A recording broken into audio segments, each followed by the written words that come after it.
આહાહાહાહા. દોસ્તો, કેટલી સરસ મજાની મીઠાઈ છે. ડેડી મને એક બટકું તો આપો. એલા ભાઈ આવી ગયો તું પાછો. હા ખાવી છે લઈ લે. હા લાવ. એ ઉભરો ઉભરો ઉભરો. આમાં જો પહેલા તું જો. અહીંયા કેમેરો કરો તો જો આ મીઠાઈ ખરાબ થઈ ગઈ છે, ખાવા લાયક નથી બેટા. ઉપર જો બતાવો, મિત્રોને બતાવો. ઉપર ફૂગ લાગી ગઈ છે, કાળી અને લીલા કલરની આખી, નકર આ એકદમ વ્હાઈટ હતો ટોપરા પાક સરસ મજાનો. પણ આની અંદર બન્યું એવું દોસ્તો, જ્યારે આ મીઠાઈ લાવ્યા હા ત્યારે ઘરના પરિવારે એક એક બટકું ખાધું, પછી આ બોક્સ મૂકી દીધું કિચનમાં ગમે ત્યાં. પછી 5 કે 7 દિવસ પછી આ મીઠાઈની સામું જોયું તો આ રીતની કન્ડિશન થઈ ગઈ. હવે દોસ્તો, મારો કહેવાનો હેતુ શું છે? મારો દીકરો અત્યારે આ મીઠાઈ માગે છે, તો હું એને સમજાવું છું, ના પાડું છું, બેટા આ ખાવા લાયક નથી. પણ આપણે ભાવ કેવો રાખીએ છીએ? મારી બહેનો અને માતા, ખાસ સાંભળજો આ મારી વાત. મારા ઘરની અંદર પણ આ ભૂલ થાય છે. હું એમ નથી કહેતો મારા ઘરની અંદર ભૂલ નથી થતી.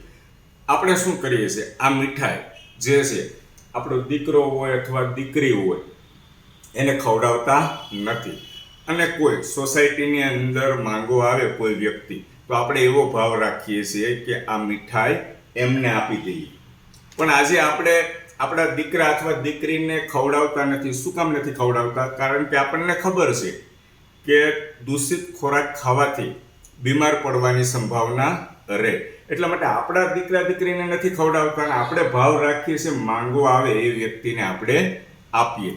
તો એમને પણ દીકરા દીકરી હોય છે, એ લોકોને ભૂખ જ એટલી હોય મિત્રો, પેટની અંદર એટલી બધી ભૂખ લાગેલી હોય કે આવું બધું જોતા નથી. અને આ ટાઈપની જો મીઠાઈ એમને આપીએ ને બોક્સ, તો એકદમ રાજી થઈ જાય અને ખુશખુશાલ ખાઈ લે, પણ બીમાર પડવાની શક્યતા રહે છે. ટૂંકમાં જ વાત કરું છું. કોઈને હું આમ મારી બહેનો અને માતાને દુઃખ થાય એવું નથી કહેતો, પણ ઘણા ખરા પરિવારની અંદર આ ભૂલ થતી હોય છે. મારું જ ઘર સમજી લ્યો, આ ભૂલ થતી હતી, એમાં મેં સુધારો કર્યો છે. હવે મારા ધ્યાનમાં જ્યારે આવે આ ટાઈપની મીઠાઈ, ત્યારે હું કોઈ બીજા વ્યક્તિને ખવડાવવાનો ભાવ રાખીશ નહીં.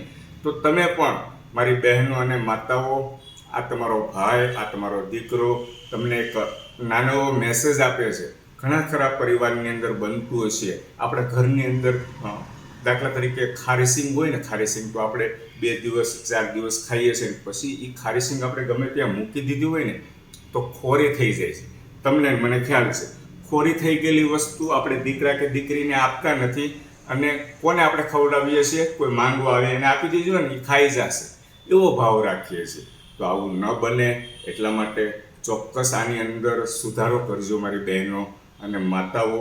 આ મીઠાઈને અત્યારે હું કોઈને નહીં ખાવા દઉં અને આ ડસ્ટબિનમાં હું નાખીશ, તમારી સામે જ નાખીશ.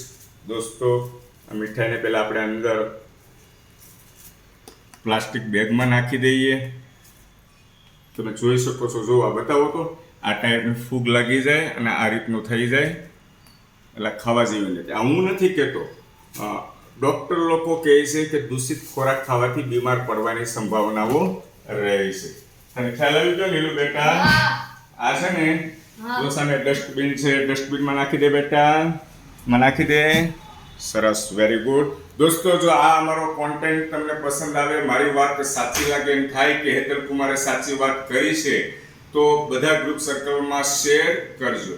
જય શ્રી કૃષ્ણ. જય શ્રી કૃષ્ણ.